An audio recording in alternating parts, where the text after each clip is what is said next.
बोले शंकर भगवान की जय। बद्री क्षेत्र और वहां भगवान के प्रसाद ग्रहण की विशेष महिमा। स्कंद ने पूछा, प्रभु भगवान विष्णु वहां किस लिए निवास करते हैं? उनके दर्शन और स्पर्श आदि से किस पुण्य और किस फल की प्राप्ति होती है? भगवान शिव बोले, पहले सतयुग के आदि में भगवान विष्णु सब प्राणियों का हित करने के लिए मूर्तिवान होकर रहते थे। त्रेता युग में ऋषिगणों को केवल योगाभ्यास से दृष्टिगोचर होते थे। द्वापर पर आने पर भगवान सर्वथा दुर्लभ हो गए, उनका दर्शन कठिन हो गया। तब देवता और मुनि बृहस्पति जी को आगे करके ब्रह्मा जी के लोक में गए और उन्हें प्रणाम करके बोले, पितामह आपको नमस्कार है। आप समस्त जगत के आश्रय और शरणागतों के दुख दूर करने वाले हैं। सुरेश्वर, आपका हृदय करुणा से भरा हुआ है। जब से द्वापर आया है, विशाल बुद्धि वाले भगवान विष्णु विशालापुरी बद्रिकाश्रम में नहीं दिखाई देते हैं। इसका क्या कारण है, बतलाइए। ब्रह्मा जी बोले, देवताओं मैं इस बात को नहीं जानता, आज तुम्हारे ही मुंह से इसको सुना रहा हूँ। आओ हम लोग क्षीर सागर के तट पर चलें। ब्रह्मा जी के ऐसा कहने पर देवता और तपोधन मुनि उन्हें आगे करके गए और क्षीर सागर पर पहुंचकर विचित्र पद एवं अर्थ वाली वाणी द्वारा देवादिदेव जगदीश्वर विष्णु की स्तुति करने लगे। ब्रह्मा जी बोले, समस्त प्राणियों की हृदय गुफा में निवास करने वाले पुरुषाध्यक्ष आपको नमस्कार है। वासुदेव, आप सबके आधार हैं, संसार की उत्पत्ति के कारण है और यह समस्त जगत आपका स्वरूप है। आप इस संपूर्ण भूतों के हेतु पति और आश्रय हैं। एकमात्र सुंदर पुरुषोत्तम, आप अपनी माया शक्ति का आश्रय लेकर विचरते हैं। आप एक होकर भी अनेकों रूप में व्यक्त होते हैं। सर्वत्र व्यापक होने पर भी दयावश भक्तों के हृदय कमल में ब्रह्म की भांति विराजते हैं और उन्हें नाना प्रकार से आनंद देते हैं। आप जगदीश्वर विष्णु को मैं प्रणाम करता हूँ, जिनके नामों की सुधा का रस एक बार भी पी लेने पर मनुष्य मोक्ष सुख को तिनके की भांति ठुकरा देता है। उन भगवान विष्णु का मैं भजन करता हूँ।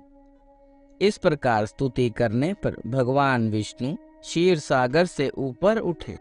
उन्हें केवल ब्रह्मा जी देख सके, अन्य लोगों ने ना तो उन्हें देखा और ना जाना ही। भगवान ने जो कुछ कहा उसे ब्रह्मा जी ने सुना और भगवान को प्रणाम करके देवताओं को समझाया। देवताओं, सब लोगों की बुद्धि खोटी हो गई है। यह देखकर भगवान उनके ही दृष्टि से छिप गए हैं। यह सुनकर सब देवता स्वर्गलोक को चले गए। तब मैंने सन्यासी का रूप धारण करके नारद तीर्थ से भगवान विष्णु को उठाया और समस्त लोगों के हित की इच्छा से विशालापुरी में स्थापित कर दिया। उनके दर्शन मात्र से बड़े बड़े पातक क्षण भर में नष्ट हो जाते हैं। षडानन बद्री तीर्थ के स्वामी भगवान श्री हरि का दर्शन करके मनुष्य धर्म और अधर्म पर विजय पाकर अन्यायस ही मोक्ष पा लेता है। बद्री तीर्थ में साक्षात भगवान नारायण निवास करते हैं। कली काल को पाकर जिन्हें मोक्ष प्राप्त करने की इच्छा हो, उन्हें बद्री क्षेत्र का दर्शन अवश्य करना चाहिए, क्योंकि वहां ज्ञान और योग साधन के बिना ही केवल एक जन्म में मनुष्य मोक्ष प्राप्त कर लेता है। जैसे दीपक को देखने से अंधकार की बाधा नहीं रहती, वैसे ही बद्री क्षेत्र का दर्शन कर लेने पर मनुष्य को जन्म मृत्यु का भय नहीं रह सकता। भगवान बद्रीनाथ को मैं प्रणाम करता हूँ। बद्री क्षेत्र में पग पग पर भगवान विष्णु की परिदक्षिणा होती है।